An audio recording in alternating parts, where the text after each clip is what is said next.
Halo 3 is all about the things that we wanted in Halo 1 and 2. The brutes they were added in a little too late, I think. We didn't have a chance to really flesh them out. And so that's what we're doing for Halo 3.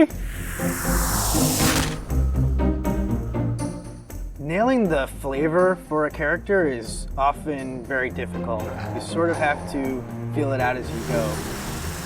The brutes in Halo 2 were meant to be more like the barbarians in Rome. You wanted the brutes to typify that abusive, evil invader. But right from the start, the design of the brutes was not consistent about reinforcing that they're meant to be worthy adversaries for the player. Now that the elites have left the Covenant, it gave us a problem for Halo 3. For the brutes to behave kind of similar to the elites, they have to be totally redone because they're not interesting to fight. He was just a damage sponge. There were no interesting reactions, there wasn't an interesting death. The only tactic the player has is just pump them full of lead until they fall down. It doesn't really turn out to be really good gameplay. Going back and trying to recreate a character like this is one part art and one part science, and the art part is very difficult to understand just exactly how long it's going to take. Concept art tries to communicate through composition what the idea is trying to get across. A lot of times the direction just gets narrowed down to, can you just make it look cool? The brutes originally looked a lot like Chewbacca, like they were just big hairy guys with a bandolier. I looked at a lot of animal reference, rhinoceros and some gorilla. Their natural body plating is brutish. This was our way of kind of pulling them into the fold of the Covenant. They've got kind of ancient looking buckles and gauntlets and leather straps holding all that stuff together, making them a little more serious bad guy, I hope. Everything the character does, whenever the character moves, we've created an animation for it.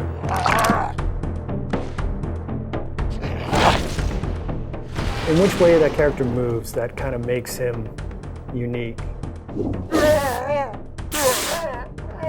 These days now we got our animation reference area upstairs.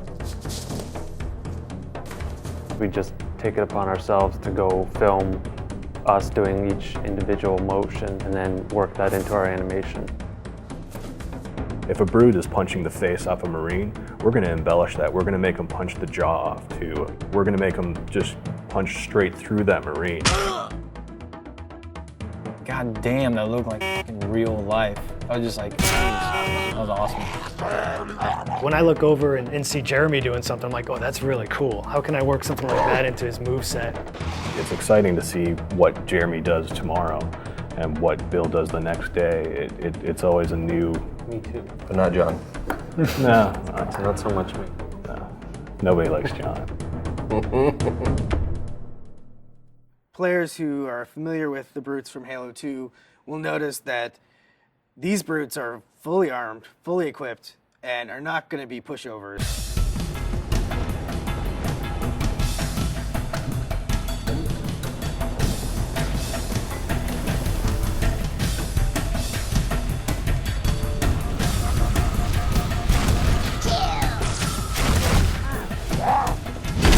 For the game to be interesting, like the guys you're playing against have to be fun to play. Does the profile of the character create an interesting look from afar? Is it fun to shoot at him when he runs around? Do you see his limbs moving up and down because there's things jutting up from the sides? Rather than make them look like big dumb apes, we want to make them very brutal, pragmatic warriors. And that's really informed a lot of the visual design.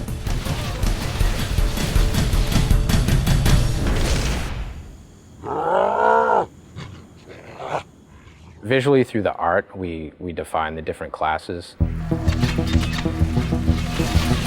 The standard brute has just his normal armor with a very standard helmet. The brute captain has a much bigger headdress. And then the brute chieftains have very elaborate headdresses and very elaborate shoulder pads and armor on them. The interesting thing with some of the ideas that we came up with is not only do we need to figure out how the brutes interact with the other Covenant, but also how brutes interact with brutes.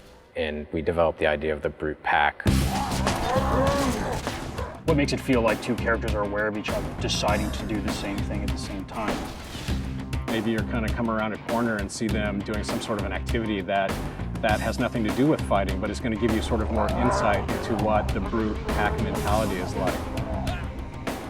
We have this really brutal behavior now, which is just the chieftain saying, everybody throw a grenade, and as a result, a second later, you have grenades flying in your face. That's always going to give the player a little bit of an adrenaline rush that, oh my god, now this guy's right up in my face, I have to back up and hit him hard. When the players kill him, they're like, oh man, I had to kill that guy. And then they go around a corner and there's like 4 more of them standing there, right? And they're like...